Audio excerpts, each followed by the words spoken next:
If I had to say which video of mine had some sort of an influence out there, had some sort of a dent, it's probably the mrbeastification video. It's one of the most popular things I've made. I've seen it being mentioned in a bunch of really cool video essays, and you know, what a privilege. To have something that I've made resonate with that many people is pretty incredible. Then something happened that I was less of a fan of. My original video, My Eyes, was a place to vent my frustrations at the time with YouTube. One of the main things I talked about is how there's a copy and paste culture on YouTube. People don't want to step out of line. You see something that works for someone else, and you just keep doing that thing forever because the algorithm scares the shit out of you, and you don't want to anger it. Obviously, reaching complete originality is a nearly impossible task. I was inspired by other people when I made my video, but nothing could have really prepared me for what I've experienced last week. Now, just so you understand the whiplash that I received,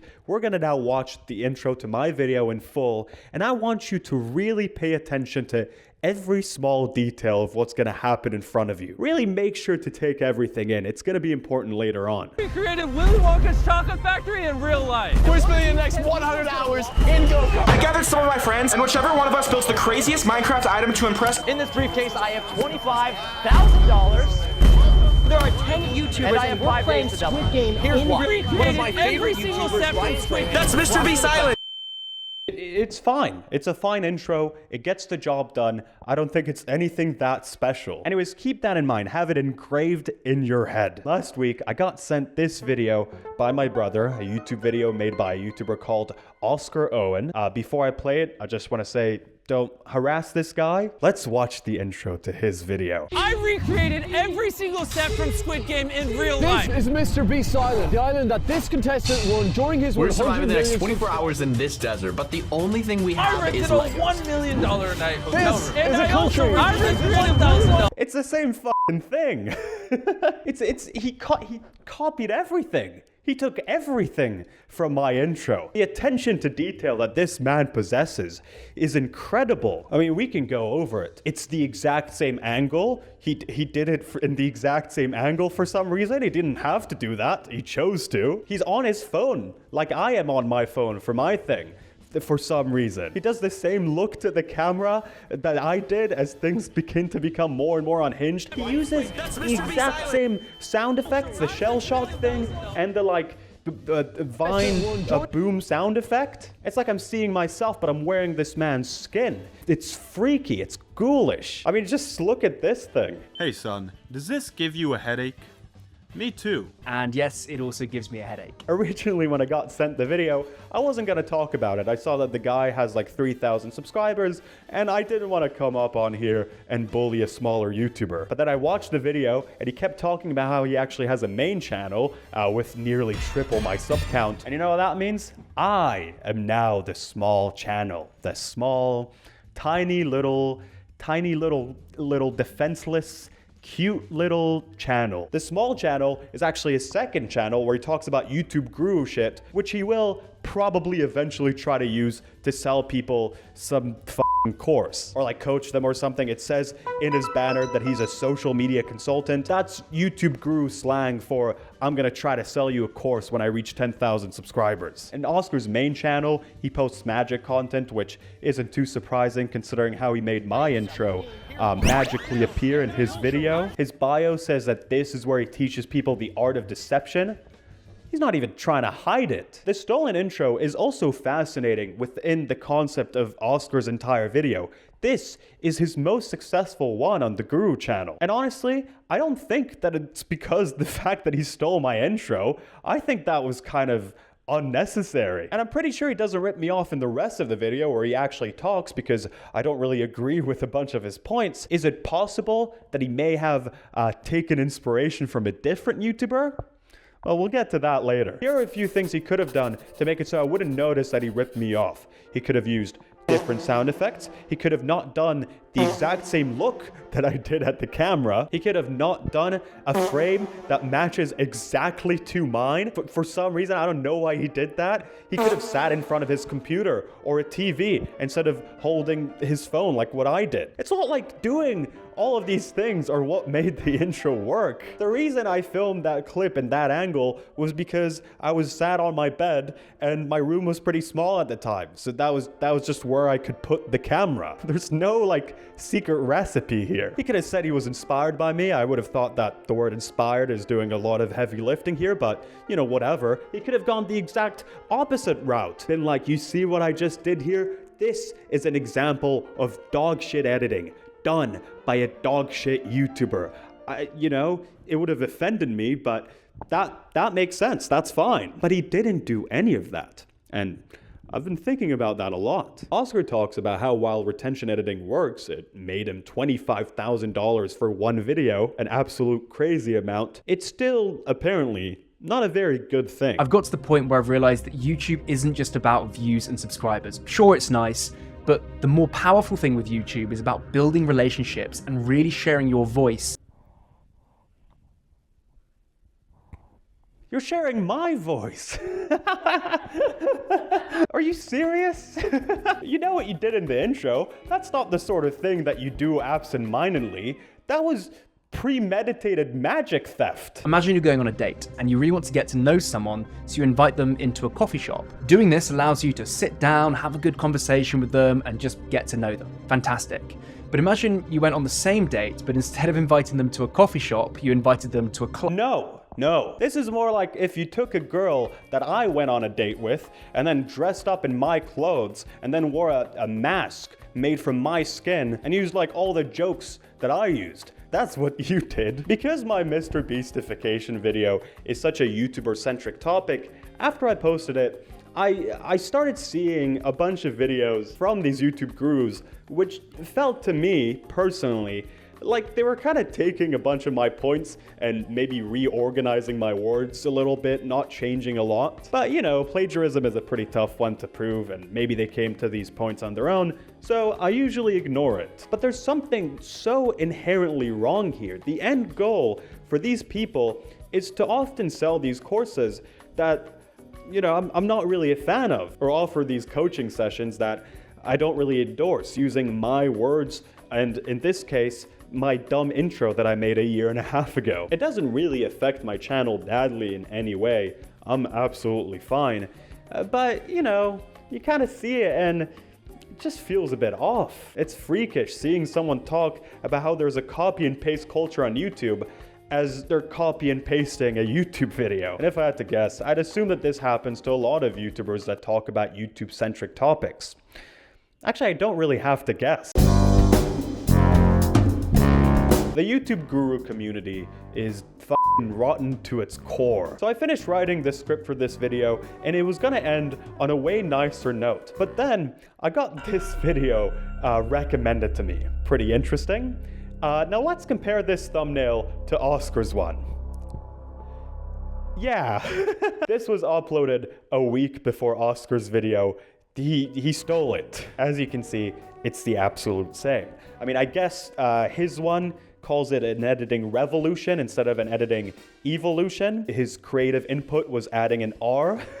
So then I was like, is this just a thing that YouTube gurus do? So I just searched the title in the YouTube search engine, and yes, it is. This video was uploaded a week before the other guy. What is this new style of editing? Well, I like to call it authentic editing. I want to present an alternative to the retention type of editing. I like to call it the anti-editing style. Oh my God, guys, I just found out about this new style of editing. It's called honest, sincere, trustworthy, genuine, meaning what one says, candid, frank, open editing. Why are they all saying this as if slower paced editing is a new thing?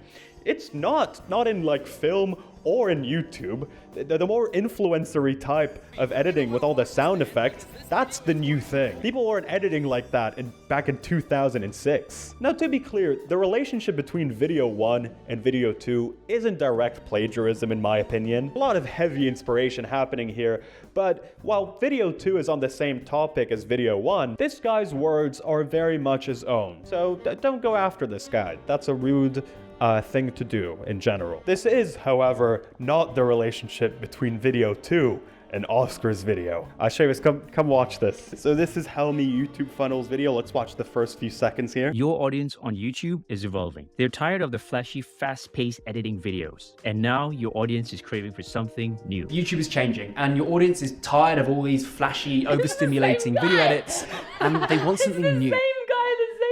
Is it the same video? Yeah, he uses the same clip from Mr. Who's the Boss. It's incredible as well. Both his and Helmy's sentence, it's the exact same length. It's 7 seconds long. Like they had the same idea from the exact same video. What are the chances of that? What are the odds? That was the moment where they realized, you know what? Maybe this fast-paced editing retention isn't good for videos.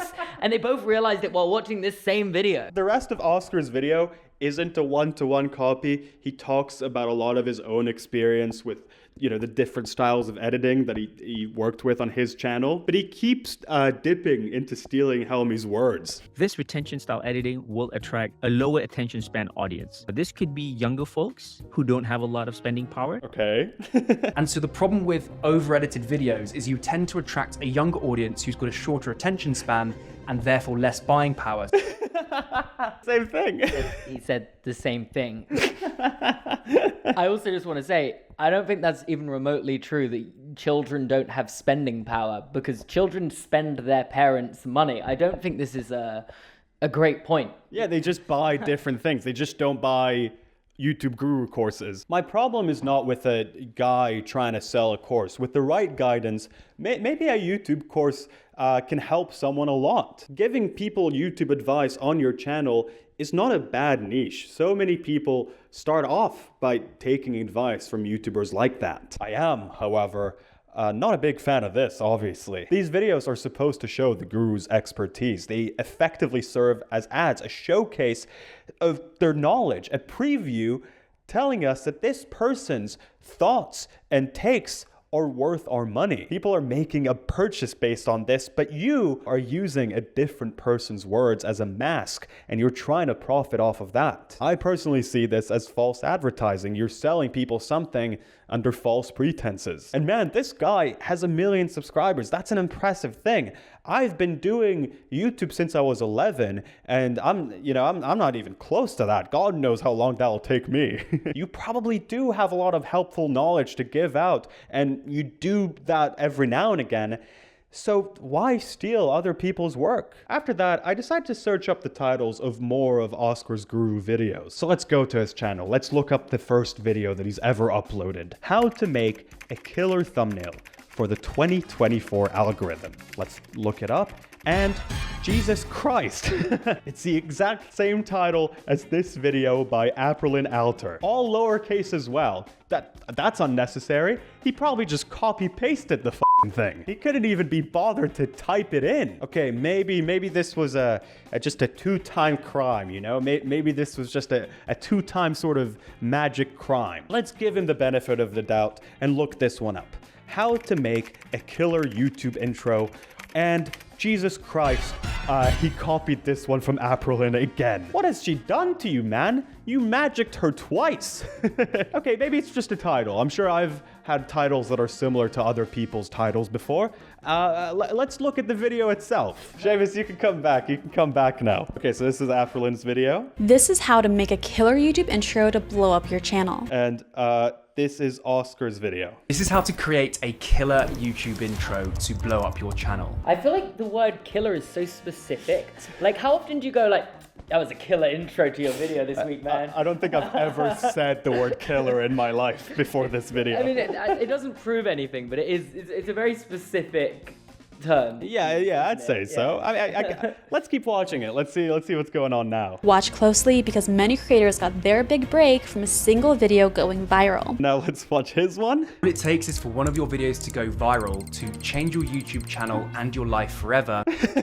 It's like not just the things they're saying are the same, they've edited it the same. They've just, all he's done is use different channels in his examples. I feel like it takes more effort to copy it one-to-one. Like, you need to notice so many things. Yeah, it's pretty blatant, isn't it? Okay, off you go now. Okay. Aprilyn's video has a lot of views. A lot of people have watched it. What are you doing? People are gonna obviously know what you did.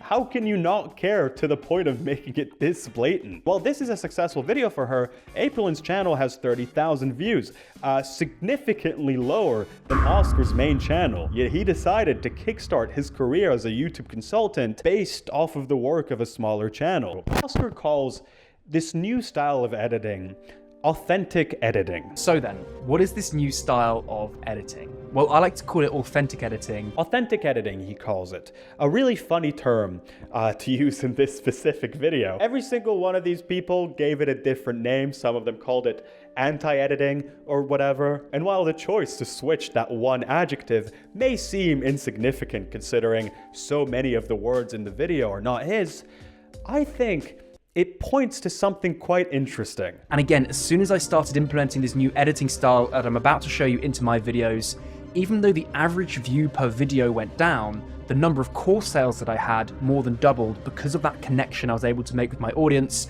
And now my course makes a lot more money. And my problem with the way in which Oscar talks about authenticity is that it almost sounds like another hack to break the algorithm, a way to sell more courses.